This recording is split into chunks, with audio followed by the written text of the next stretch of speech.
Hi there.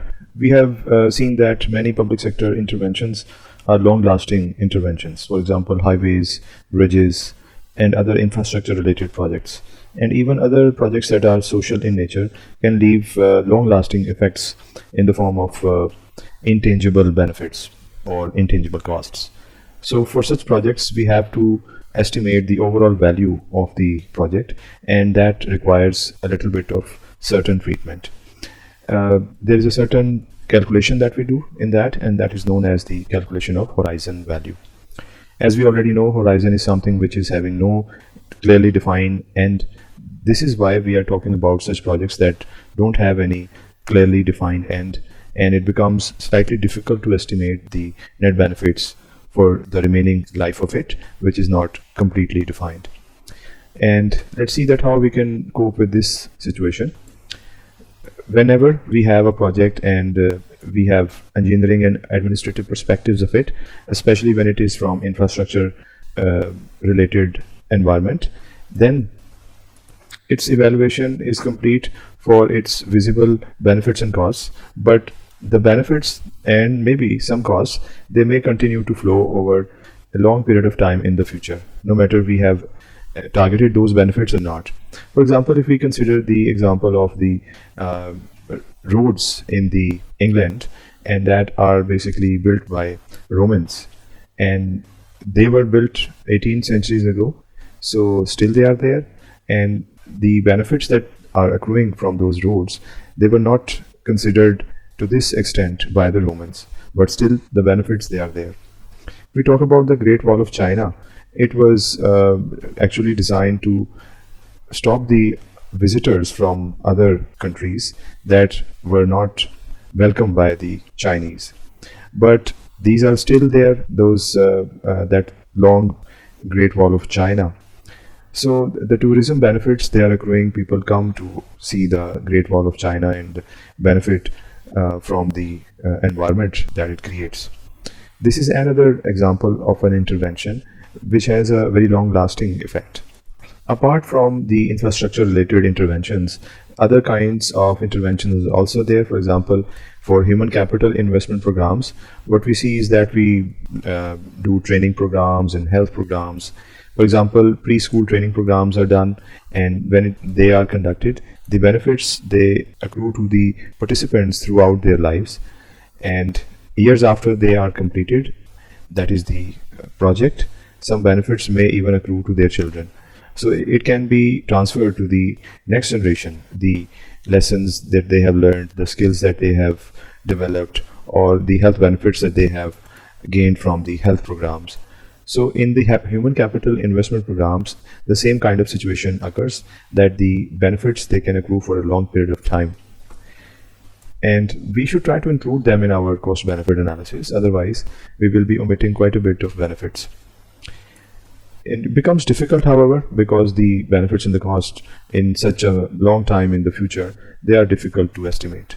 And previously we have done the NPV analysis by using this formula, but now the n is to be replaced with infinity because we don't have any defined end of this project. So we write infinity instead of n because the end is not defined.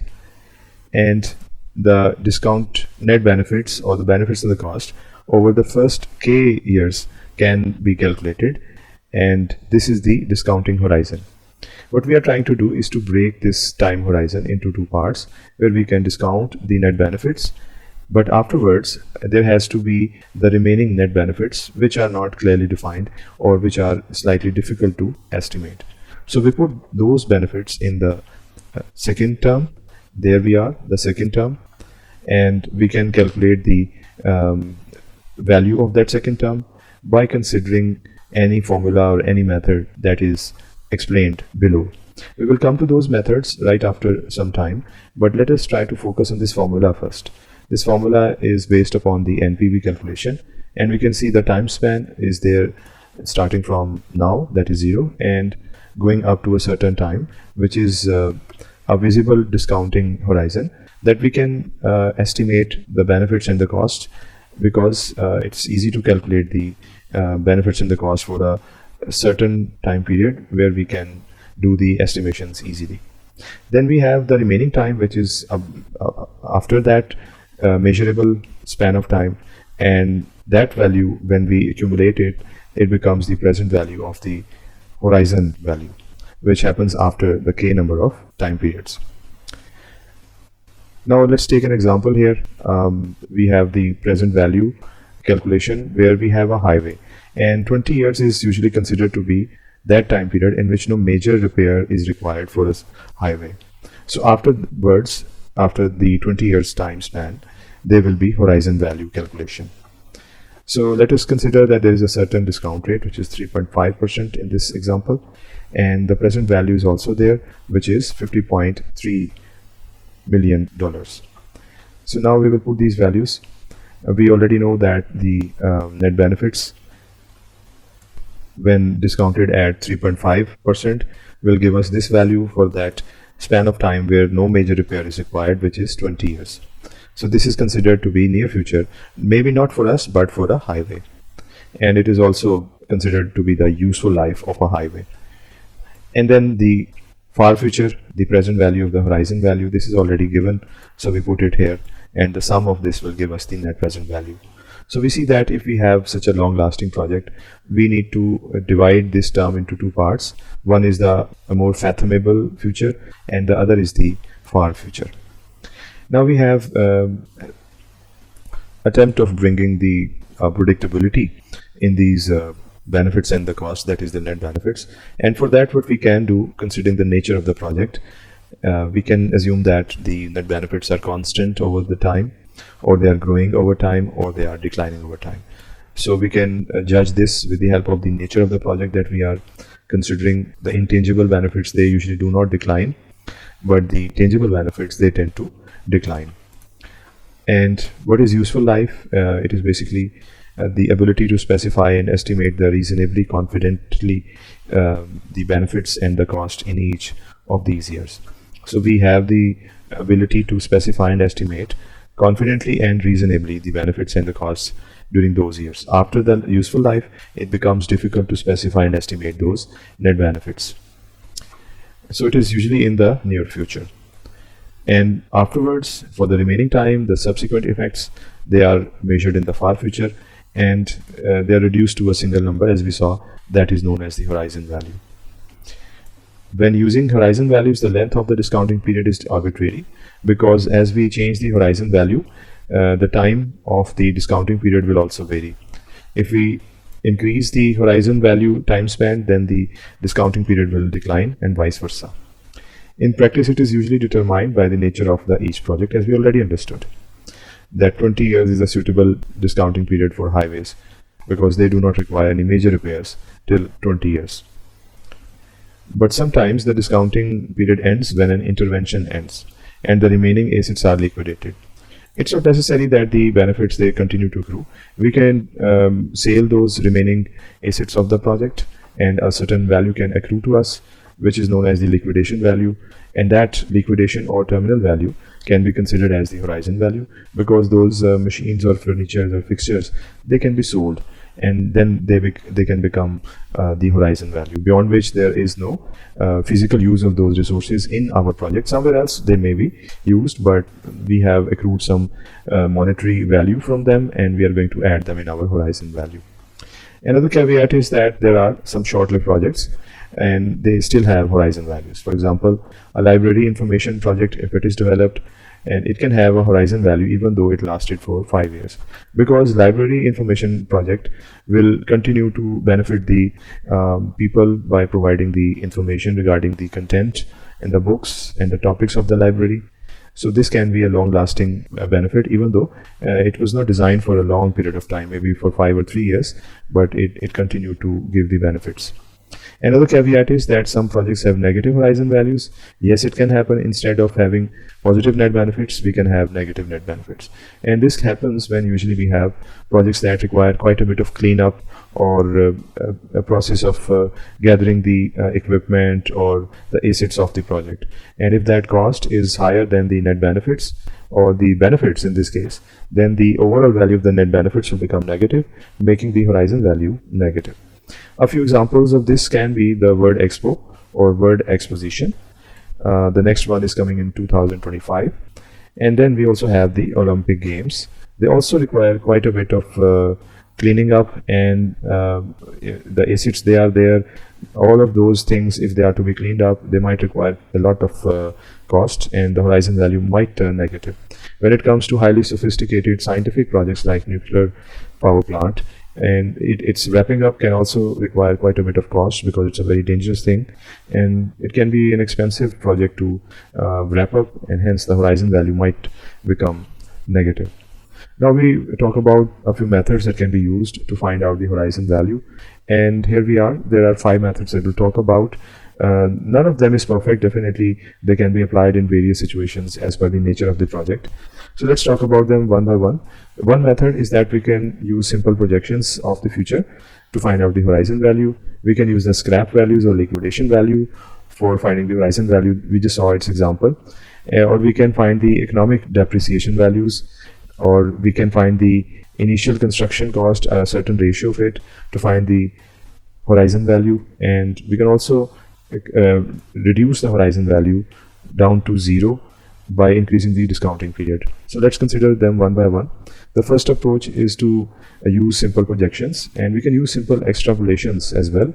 We know that in statistical analysis or using softwares, we can do this. This can be simpler. We can try to make it more sophisticated, just to make sure that it is a more rigorous process, and perhaps it gives us a high level of precision. So it allows us to differentiate between near future and the far future, and we try to do the prediction of the far future. For example, if the construction of a new dike is happening, suppose the annual benefits, that is the NVs, for the first 35 years are known and clearly known. So for the remaining time, we can try to estimate the horizon value. So we will use these first 35 values, and we will try to do extrapolation using these values. And then from the 36th year, the net benefits can be calculated. Here we can also consider the possibility of growth in the future net benefits, as we just talked about it. For the net benefits for the 36th year, if they are considered to be equal to $1 million, we assume that it increased per annum for an undefined period of time, and the increase is 1.5%. Then we have the present value of the perpetuity that grows at a constant rate. This is a certain formula that we have already understood, and we can apply it over here. We are also given the discount rate. If it is available, we can apply this formula to find out the horizon value. So after the end of the 35th year, we can add this value, and that will complete the overall NPV. But we have observed, with the help of evidence, that medium and long-term periods, simple forecasting models predict better than the more complicated models. So it's a good thing that even simple forecasting models can help us to find out a more precise set of values of the horizon. Then, for example, the training projects of the government, they assume that the net benefits decline at a constant rate after some date. They assume that the training projects, people benefit from them. For some time, they might increase or remain constant, but after some time, when those trained people become older or start to retire, the benefits of those training projects will start declining, or going down at a certain rate. Maybe it's a constant rate every year. The benefits, they are in declining as the age of those trainees is increasing. The other method is the horizon value based on the salvage value. A simple method that we just saw. The remaining assets can be sold, and whatever we gather after selling them can be termed as terminal value, scrap value, residual value, liquidation value, or salvage value. These are various terms that we can use, but at the end we will put these values into the basket of horizon value, because this will be the overall response of the calculation of this liquidation. For example, if a school board may be willing to buy some buses, and if they operate them for some time period, and if they sell them in the market, definitely they will be accruing some amount. This amount can be termed either of these terms, and these terms can be converted into the horizon value. The liquidation value may be used as the horizon value. This is something we just saw. And the method is appropriate when no social costs or benefits arise beyond the discounting period. This is an assumption. It's suitable, this method, that when the other social costs and benefits, they are not accruing after the discounting period. because when such assets become remain no longer of good use, there is no social value attached to these. When there is a well-functioning market in which the value of the asset, and when the market value is nearly equal to this asset's social value. This is another way of putting the thing, that there are well-functioning markets, because it is not that much difficult to sell a bus, because in the market we know that second-hand buses, they can be sold, and people are well aware of their prices. Information asymmetry is not much, and market value represents the asset's social value, and that will happen when there are no externalities. So this is an assumption that we make, which is quite a bit plausible, even though there can be environmental externalities, but still we have to do a little bit of compromise, because on the whole there are no major externalities. When we consider the library information system example, the net benefits of the equipment at liquidation is this, plus the dismantling costs. So the net social benefits were these when we dismantle it. But if the equipment could be used in the schools, where the social value less the new setup cost, because the same system, if it is shifted to school, and if it is installed, it requires some setup costs, so we have to deduct it from the expected benefits that we will get in the form of social value. And if it is greater than the value of the information system, that is 20,000 plus the dismantling cost, then it is suitable that we say that horizon value should be used, because these assets are not finished over there. They have not been sold, rather they are being used in the schools. So this is why another process of benefits is started, and we should go to the horizon value calculation. There are limitations, and for this method there is a limitation that suggests that it is difficult to determine the liquidation value of some government assets. For example, if for COVID-19 government has installed a certain system which is a kind of machinery for the making of the vaccines. When the project is completed, when the pandemic is over, if we want to sell this, it's slightly difficult, because such machines are not invented on regular basis and not sold as well. So it becomes difficult, because such machines or similar assets of the government sector, they are usually not bought and sold in the market on frequent basis. For example, another instance is about the highway, because if we want to find the horizon value or the liquidation value in this case of a certain highway, we know that highways are not bought and sold in the markets, so it becomes difficult to judge its liquidation value. Then we have another method of horizon value based on the depreciated value. We can subtract the depreciated value out of the overall value of the asset, and the initial value should be used for further subtraction of the depreciation from it.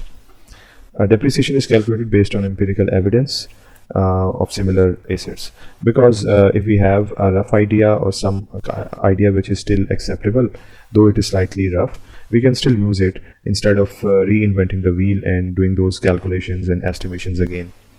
Usually the assets, their value decline at geometric rate, that is a constant proportion of their value is declining. Depreciation rate is high for the assets that live short lives, such as tires, motor vehicles, and medical equipment. We know that these assets are not long lasting, so their depreciation rate is high, and motor vehicles and tires and medical equipment, they depreciate at a high rate that we have seen in our daily life observation.